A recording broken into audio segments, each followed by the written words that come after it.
शिमो ने king Kong के शक्तिशाली हाथ को जमाकर बेकार कर दिया, जिससे उसने लड़ने की क्षमता पूरी तरह खो दी। वो बुरी तरह जख्मी होकर किसी तरह वहाँ से निकला और इंसानों से मदद मांगने पहुंचा, लेकिन उसने सोचा नहीं था कि उनका मेडिकल तरीका बहुत अजीब होगा। उन्होंने सीधे अपने हथियारों के गोदाम से एक चीज निकाली जो पहले से ही बनाया गया मैकेनिकल हाथ नीचे फेंक दिया। ये खास तौर पर किंग कांग के लिए बनाया गया इन्फिनिटी ग्लव न केवल यूजर की ताकत बढ़ा सकता था, बल्कि इसमें बिजली का इफेक्ट भी था। ये सचमुच कमाल का था। जैसे ही जमे हुए हिस्से के इलाज की दवा किंग कांग की बॉडी में इंजेक्ट की गई, ये उसके साथ पूरी तरह फिट हो गया। इन्फिनिटी ग्लव भी धीरे धीरे लगकर तैयार हो गया। इस मैकेनिकल अपग्रेड से मिली ताकत ने तुरंत किंग कांग को एकदम चौंका दिया। वो जल्दी से खड़ा हुआ और अपने नए इक्विपमेंट को देखने लगा। जल्द ही उसे एहसास हुआ कि एक मामूली पंच में भी इतनी जबरदस्त पावर थी, तो उसने चुटकी बजाकर इसे आजमाने के बारे में सोचा। लेकिन ठीक उसी समय सुको घबराकर दौड़ता हुआ आया। दरअसल उसने देख लिया था कि स्कार किंग शिमो पर सवार होकर यहाँ हमला करने वाला है। अगर उसने जमीन की दुनिया की ओर जाने वाले रास्ते पर कब्जा कर लिया तो शायद पूरी इंसानियत पर एक बड़ी तबाही आ जाएगी। मजबूर होकर किंग कांग को ही पहले आगे बढ़ना पड़ा, लेकिन एक जगह पर दो किंग नहीं रह सकते। गॉडजिला की नजर में किंग कांग का आना उसकी अथॉरिटी को चुनौती देना था, खासकर जब कांग ने दांत दिखाकर जानबूझकर अपना इन्फिनिटी ग्लव दिखाया। इस बात ने तुरंत गॉडजिला को भड़का दिया और फिर उसने एक छलांग लगाई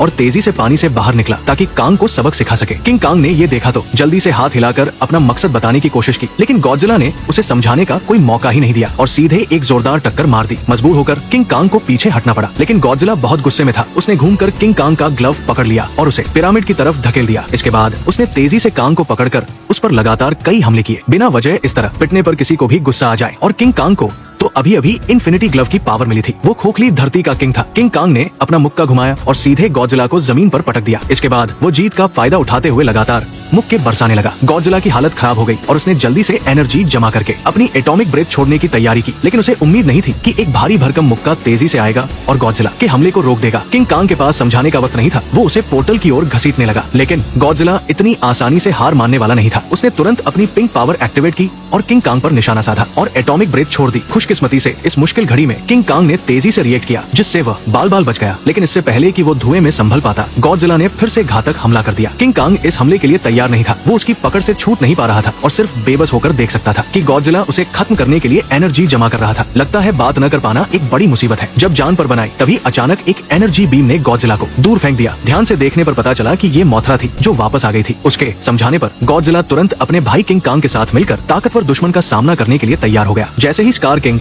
अपने सैनिकों के साथ खोखली धरती के एंट्रेंस को तोड़ने वाला था, एक रोशनी अचानक आसमान से नीचे आई। जब धुआं हटा तो दो जबरदस्त टाइटन सामने आए। स्कार किंग ने ये देखा और तुरंत हमला करने के लिए आगे बढ़ा। किंग कांग भी पीछे नहीं रहा और वह अपने भाई की पीठ पर चढ़ गया और अपना मुक्का लहराते हुए आगे बढ़ा। लेकिन जैसे ही वे टकराने वाले थे, दो इलेक्ट्रोमैग्नेटिक पिरामिड अचानक टकरा गए, जिससे खोखली धरती की दुनिया में तुरंत ग्रेविटी खत्म हो गई। मजबूरन उन्हें इसी का सहारा लेकर अपनी जान की बाजी लगानी पड़ी। अच्छी बात ये थी कि ये सब सिर्फ 2.5 मिनट तक चला। जिस पल किंग कांग ने अपनी कुल्हाड़ी वापस ली, ग्रेविटी फिर से नॉर्मल हो गई। अपने नीचे स्कार किंग को देखकर किंग ने बिना सोचे समझे किंग कांग को लात मारी और नीचे कूद गया। ये देखकर कि सब बिना कंट्रोल के पोर्टल की ओर गिर रहे थे, किंग कांग ने अपनी कुल्हाड़ी घुमाकर नीचे गिरने की स्पीड कम करने की कोशिश की, लेकिन अनजाने में वो अपना हथियार खोखली धरती में ही छोड़ आया। जमीन पर सबसे पहले पहुंचने वाले स्कार किंग ने लंबे समय बाद सूरज की रोशनी देखी और जीत की हंसी हंसने लगा। इसके बाद उसने अपने नीचे मौजूद इंसानों पर दहाड़कर अपनी हुकूमत का ऐलान किया। इंसानी दुनिया पर कब्जा करने के लिए उसने तुरंत शिमो को हुक्म दिया कि वो आसमान में बर्फीली सांस छोड़े ताकि धरती को फिर से आइस एज में पहुंचाया जा सके। किंग कांग ने ये देखा और बिना किसी झिझक के अपना मुक्का चलाया और गॉडजिला की एटॉमिक ब्रेथ के साथ मिलकर कुछ देर के लिए उनके प्लान को बिगाड़ दिया। लेकिन स्कार किंग इतनी आसानी से हार मानने वाला नहीं था। उसने किंग कांग के हमले से टूटा हुआ अपना दांत थूका और फिर से शिमो को गॉडजिला से लड़ने का हुक्म दिया, जबकि खुद हड्डी का चाबुक लेकर किंग कांग से किंग की लड़ाई लड़ने लगा। लेकिन हर बार जब वो कमजोर पड़ता तो वो शिमो को भी हमला करने का हुक्म देता, जिससे किंग कांग कुछ नहीं कर पा रहा था। इस मुश्किल घड़ी में गॉडजिला एक बार फिर ध्यान भटकाने के लिए आगे आया, लेकिन इसके बावजूद वे स्कार किंग और शिमो के परफेक्ट कॉम्बिनेशन का मुकाबला नहीं कर पा रहे थे। कुछ ही देर में उन्होंने कांग का ग्लव पकड़ लिया और उसे जमीन पर गिरा दिया। अपने भाई को इस हाल में देखकर गॉडजिला से और बर्दाश्त नहीं हुआ और उसने अपना सबसे बड़ा हमला किया। स्कार किंग ने देखा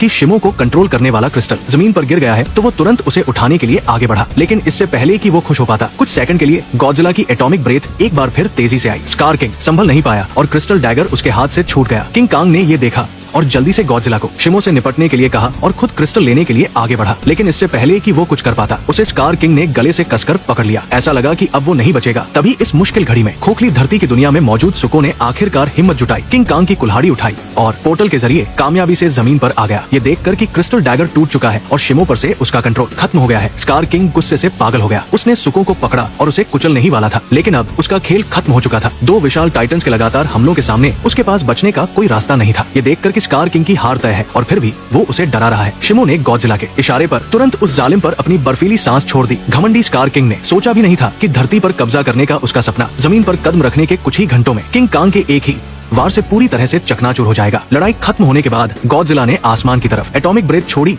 और शिमो के तारीफ भरे चेहरे के सामने ग्लेशियरों को पिघला दिया, जिससे आसमान वापस नॉर्मल हो गया। इसके बाद वो जाकर रोम के कोलोसियम में फिर से सो गया।